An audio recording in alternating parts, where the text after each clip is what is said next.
El Santo, western, desnudos gratuitos, apúntenme. El western es uno de mis géneros favoritos y en 1970 René Cardona trasladó a El Santo a un pueblo que está detenido en el tiempo y que asemeja muchísimo el viejo oeste. Pero antes de comenzar, algo de chismecito. Si bien René Cardona es un nombre muy importante en cuanto a nuestro cine popular se refiere, es quizá el productor Guillermo Calderón el que se lleva los aplausos por ingresar desnudos en las películas del Santo.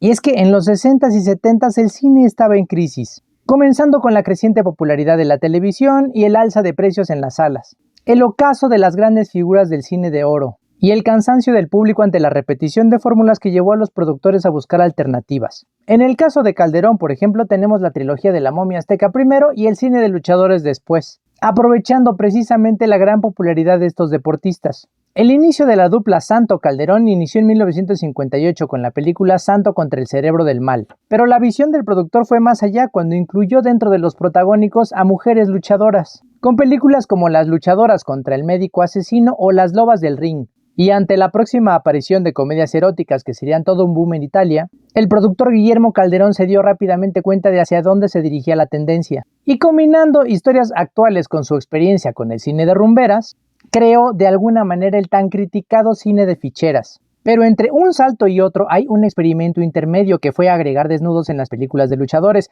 2 del Santo para ser específico. La primera fue Santo en el Tesoro de Drácula, título que se le dio a la versión censurada, pero también conocida en su versión sin censura y clasificación C como El vampiro y el sexo. La intención de esta controversial decisión era introducir la película al mercado europeo, en donde los estándares de censura eran mucho más permisivos, y así conquistar ambos mercados, ya que no se podía negar que el mercado del Santo, por lo menos en México, era más bien familiar. Estas versiones más subidas de tono se creían todo un mito hasta que en 2011 sale el documental Perdida de Viviana García Besné, fundadora del archivo Permanencia Voluntaria, pero también sobrina nieta de Guillermo Calderón.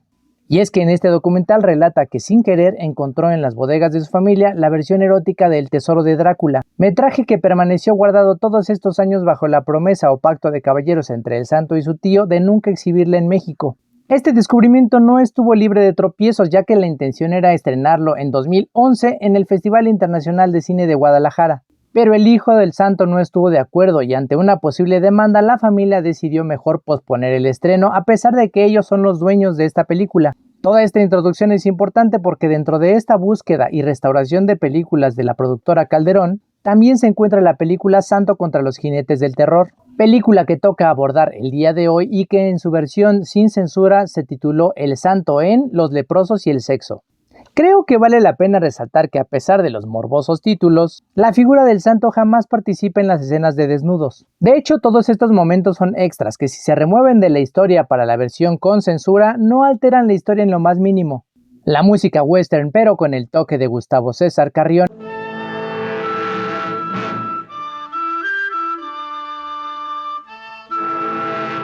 es la que nos da la bienvenida para esta película que se sitúa en un poblado a cuyas orillas existe un leprosario.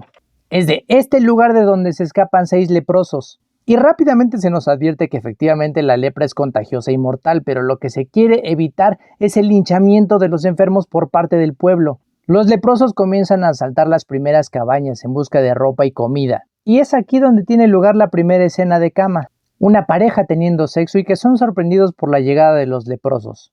En la versión familiar pasa exactamente lo mismo, nada más que cuando irrumpen los leprosos la casa, la pareja está acostada y dormida. Posteriormente conoceremos al verdadero villano de la película, un vaquero de alma negra llamado Camerino que aprovechará la confusión y miedo de los pobladores para con los leprosos para llevar a cabo sus planes, que son asaltar los distintos locales del pueblo. Es hasta los 20 y algo minutos de película que vemos por primera vez al Santo en un improvisado ring peleando para ayudar a unas monjitas.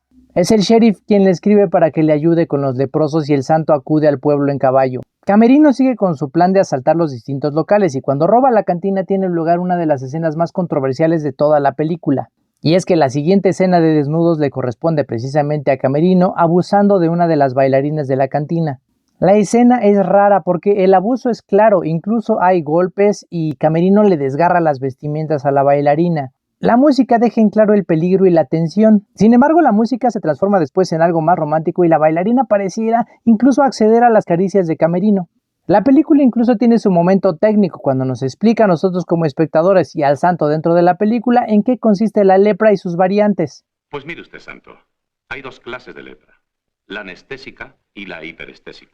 El santo empieza a fraguar entonces un plan para capturar a los ladrones y leprosos, con ayuda del sheriff interpretado por Armando Silvestre, quien lleva sobre sus espaldas, o más bien sobre su trasero, también la siguiente escena erótica.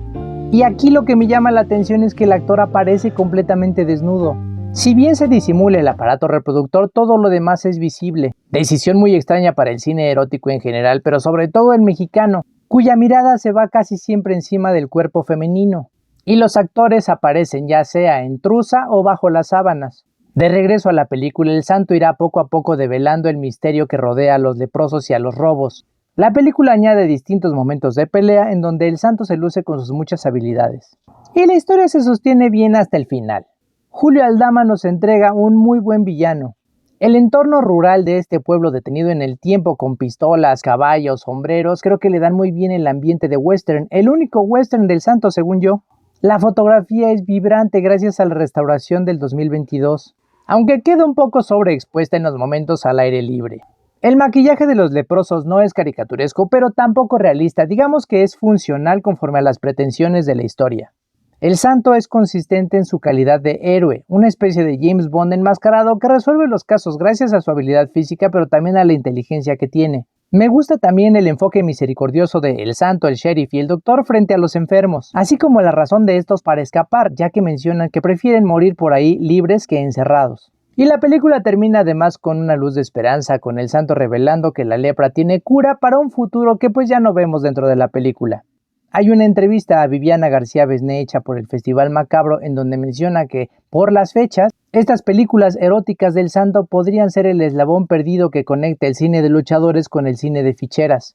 Y estoy completamente de acuerdo. Más allá de su valía como producto artístico o si es o no una buena película del santo, si los desnudos están de más o no, sin duda el vampiro y el sexo y los leprosos y el sexo son dos documentos históricos que yo agradezco muchísimo que hayan sido rescatados y restaurados para el goce o sufrimiento de las nuevas generaciones. Esta película la encuentran en su versión restaurada pero censurada en ViX y Free TV. Ahora que si quieren ver la versión íntegra con los desnudos incluidos, tendrán que hacerse de una copia física o echarse un clavado por ahí en internet.